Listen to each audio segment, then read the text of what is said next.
Rumah kayu tua itu berdiri di pinggir sawah di sebuah desa kecil di Jawa Tengah. Orang-orang mengenalnya sebagai rumah Pak Wiryo, pria pendiam yang istrinya Sulastri dilaporkan kabur 2 malam sebelumnya. Menurutnya, Sulastri pergi dibawa laki-laki lain. Malam itu, ia mengadu sambil menangis di balai desa. Ia tampak hancur, seperti suami yang dikhianati. Tak ada yang mencurigainya, sampai kejadian-kejadian itu dimulai. Anak-anak yang sedang bermain di batang sawah sering melihat sosok perempuan berdiri di jendela rumah saat maghrib. Rambutnya panjang menutupi wajah. Namun ketika mereka melambaikan tangan, sosok itu tidak bergerak. Masalahnya, Pak Wiryo tinggal sendirian. Awalnya orang mengira itu bayangan tirai, atau mungkin cahaya senja yang mempermainkan mata. Tapi kemudian bau busuk mulai tercium. Bukan bau bangkai tikus. Bau itu lebih pekat, manis, membuat perut mual. Pak Wiryo berkata, mungkin ada kucing mati di kolong rumah. Namun bau itu tidak pernah hilang.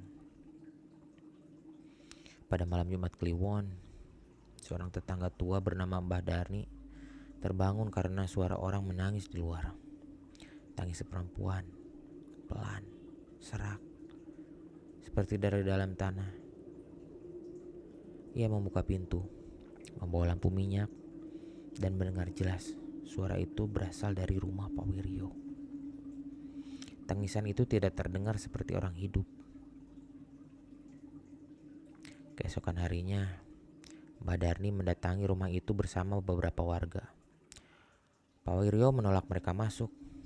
Wajahnya pusat, matanya cekung. Ia berkata orang-orang mulai mengada-ngada, tidak apa-apa di rumahnya. Tidak ada apa-apa di rumahnya. Malam berikutnya, suara itu terdengar lagi. Kali ini lebih keras. Beberapa warga bersumpah mereka mendengar suara perempuan berbisik. Aku di sini, dingin. Ketakutan berubah menjadi kecurigaan. Polisi akhirnya dipanggil bukan karena laporan pembunuhan, melainkan karena warga yang resah oleh gangguan gaib. Seorang petugas muda mungkin ingin membuktikan bahwa semua itu hanya tahayul desa, meminta izin menggeledah rumah. Lalu kemudian mereka datang ke kediaman Pak Wiryo. Ya jelas, Pak Wiryo menolak, terlalu keras. Namun penolakan itulah yang membuat polisi memaksa masuk. Bau itu langsung menghantam begitu papan lantai di ruang tengah diinjak. Lebih penyengat dari sebelumnya. Seorang petugas berlutut dan mengetuk pintu lantai. Suaranya berbeda. Kosong.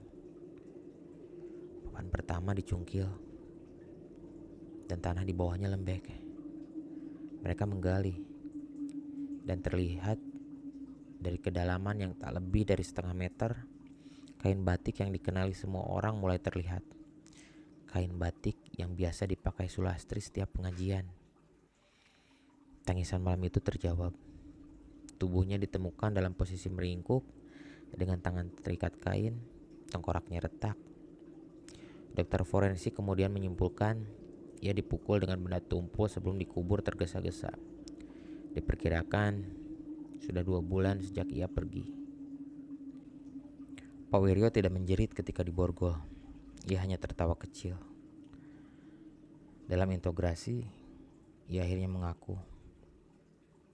Malam itu mereka bertengkar hebat. Sulastri menuduhnya berselingkuh. Ia kehilangan kendali. Pukulannya hanya 1 katanya, tapi cukup untuk meremukkan tulang kepala. Ketika sadar istrinya tidak bernafas, ia panik. Ia menggali lantai rumahnya sendiri, mengkubur tubuh itu. Dan setiap malam setelahnya, ia mendengar suara kukunya menggaruk dari papan bawah. Awalnya pelan, lalu semakin jelas. Ia minum untuk melupakan. Ia menyalakan radio keras-keras. Ia tidur dengan lampu menyala. Namun setiap maghrib, ia melihat bayangan berdiri di jendela. rambut panjang, diam menatapnya. Di dalam persidangan, ia mengaku sesuatu yang membuat ruang pengadilan membeku. Aku tidak takut polisi. Aku takut ketika suara itu berhenti. Hakim bertanya, maksudnya apa Pak Wiryo? Karena malam sebelum kalian datang, ia tidak menangis lagi. Kasus itu ditutup sebagai pembunuhan domestik. Tidak ada unsur mistis di dalam laporan resmi. Hanya ada kekerasan, kemarahan, dan kebohongan. Namun warga desa tetap percaya bukan polisi yang menemukan jasad itu, melainkan Sulastri sendiri yang menuntut ditemukan. Rumah itu kosong, lantainya sudah diganti, tanahnya diratakan. Namun, setiap musim hujan, ketika bau tanah yang basah naik dari bawah, beberapa orang bersaksi bahwa mereka masih mencium sesuatu yang lain. Bau manis yang mengerikan. Dan pada maghrib yang sunyi, bayangan perempuan kadang terlihat berdiri di jendela diam, menunggu seseorang